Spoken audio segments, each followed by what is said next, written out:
in boxing. Man in boxing, led the Flair Cops. Shout out to Goodfellas Sports TV. Regis Prograis sends a chilling threat to Maurice Hooker. Also, Maurice Hooker picks who he got winning between Josh Taylor and Jose Ramirez. But we're going to talk about Regis Prograis' message to Maurice Hooker. Now, he's responding to Maurice Hooker because Hooker was on Instagram Live with Eddie Hearn, and Eddie Hearn is doing a fabulous job of promoting during the COVID-19 situation. He's been talking to numerous fighters on his promotional stable and, you know, giving us content to continue to talk about. He got to Danny Jacobs and Caleb Plant building up a beef in the whole nine. But let's get into Regis and what he said about Hooker. Make sure you hit that subscribe button, bell icon button, share the video. Check out boxing news, boxing rumors, welterweight playlist. We got a ton of them. Share the video, comment, let me know what you guys think. So, I guess Regis seen the Instagram Live, and he just don't think Maurice Hooker that good. And there's a lot of people that don't think Maurice Hooker is in the same class, and there's a lot of people that think Maurice Hooker is a high-class fighter or higher than Regis Prograis.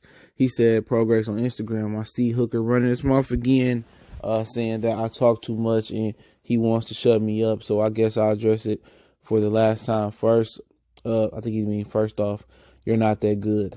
The fight is only postponed, so you still got to see me. I won't only beat you, but I'm going to punish and embarrass you. And secondly, you will never shut me up. You got knocked the fuck out in your hometown in front of everybody you ever knew. You got to live with that embarrassment forever. This is the last time I'm addressing the issue. Hopefully, this coronavirus situation clears up soon so we can get this popping. At Eddie Hearn, everybody be safe and stay inside with a wolf.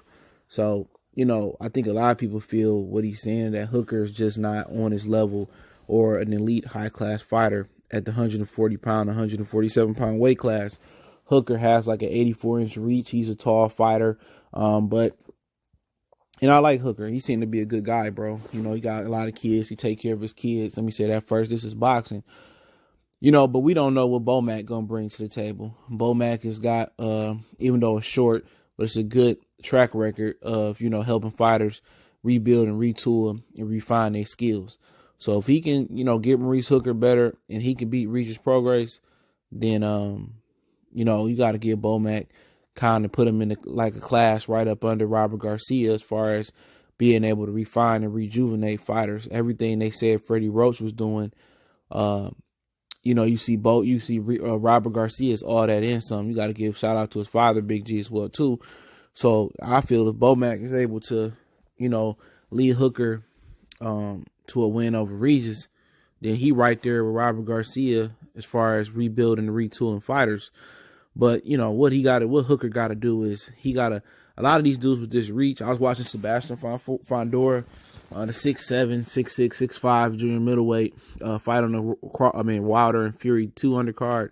And what you got to do is when you got that reach, don't move back. What Hooker was doing to Jose Ramirez is he was shooting that jab and on the back foot. You know, Tommy Hearns did it good.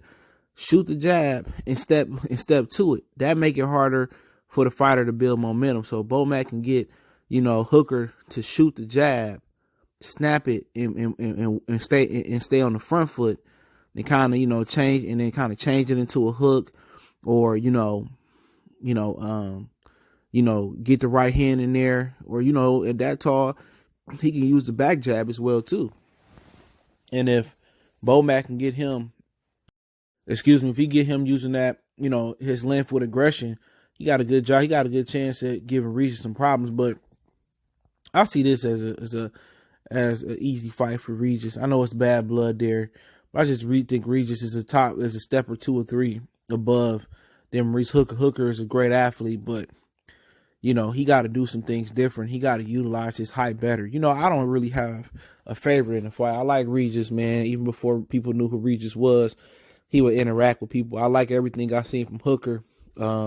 He a dog. He seemed to be a really good dude, man. I never heard nobody got problems with him. He get interviews. So, you know what? I'm just a fan watching the fight. I like both guys. You know what I'm saying? And, you know, both guys are some of my favorite junior welterweights. My favorite junior welterweight is Robert Easter Jr. And he's one of my favorite fighters out there. Just love E-Bunny, love what he do for Toledo, all that stuff. And, you know, I like Josh Taylor as well, too. But it's a lot of bad blood here. And this is a must-see fight. You know what I'm saying? Depending on if they do it in studio or they wait later in the year and they wait till they get a crowd and the COVID-19 is over, the row. And they do it. I think this is a great fight to go to. It's a great fight to take, you know, your kid or your son or your daughter to their first fight, because I think it's going to be a lot of pride on the line. I think it's different for Hooker, you know, fighting, Jose Ramirez at home, because it really wasn't no bad blood. You know, you lose to Regis Prograis after talking all that shit. You know, I think it's a different animal. So I really thought this fight should be in Texas, but it ain't. But, you know, they scheduled it for down there in the DMV. We'll see where they reschedule at. But Hooker really didn't say nothing. He just said, you know, he was calm and said, you know, he wanted to shut Regis up. And they've been going at it for years. And they both captured the world title. They both came up short in their last fight. Hooker was knocked out.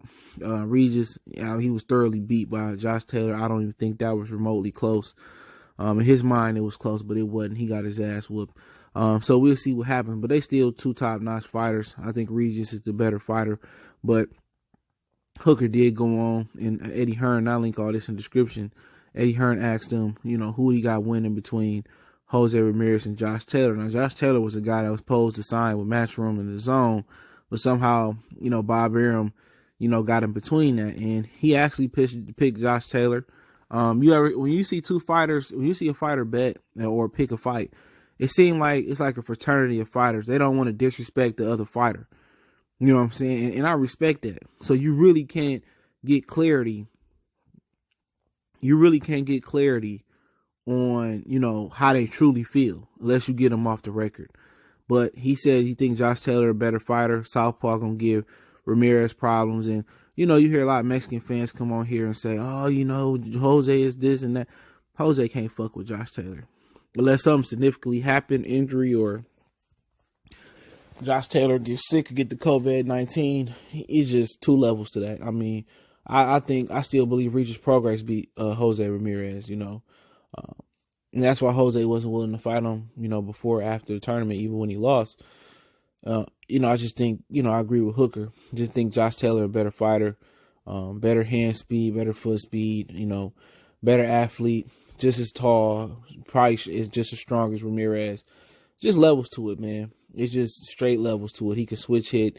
I mean, he got power. I mean, he's just a better fighter. Ramirez is struggling with guys like Zepeda, and they postponed again his Victor Postal fight that was supposed to be like May 9th in Fresno. I think Victor Postal gonna give him some issues. You know, Victor Postal gave Josh Taylor a good fight, but, you know, I just think Josh Taylor is by far the better fighter. I think he's superior. This is his division. I mean, he's the best. A lot of people just can't give credit where credit is due. And a lot of Mexican fans are biased. A lot of them was telling me that Jaime was going to beat Jermell Charlo. You got to take what they say for a grain of salt. It's all fanboyism for them. You know what I'm saying? You know, and I get where they coming from. They supporting their fighter, but you can't get no clarity from them. It's all bias. It's all fanboy stuff, man, for them. But I believe that Taylor's just world to class above Ramirez. I believe Regis Prograis is a step above Ramirez. And, you know, that's what I believe. And I believe Hooker believe the same thing that I believe. You know, Ramirez, he did get down on him. People are going to be saying, well, it's salty grapes there and this, that, and the third. But, hey, we'll see. Hopefully, you know, we get a barn burner, kind of a table setter for this fight. Ramirez got 2 mandatories. Jack Cantrella, first he got Victor Postal. Taylor mandatory is supposed to take place May 2nd. It got postponed because of the COVID-19 as well. So we got to see what goes down, man. But until then, we got a really, really interesting fight right here between Regis and Mo Hooker, man. So looking forward to it. A lot of pride on the line. And, you know, Maurice Hooker can't get knocked out by this guy. He can't go into survival mode. He got to go in there and win and get his dude to run for his money and get respect, because Regis don't respect him at all. This has been going down for years. But, hey, Goodfellas Sports TV. Make sure to hit that subscribe button, bell icon button. Share the video. Let me know who you got winning, Regis or Hooker, and what you think about the video and Regis calling out. Check out our welterweight boxing rumor playlist. We got it all. Appreciate the love, support. Social media links in the description. One time for the one time. Goodfellas Sports TV. We gone.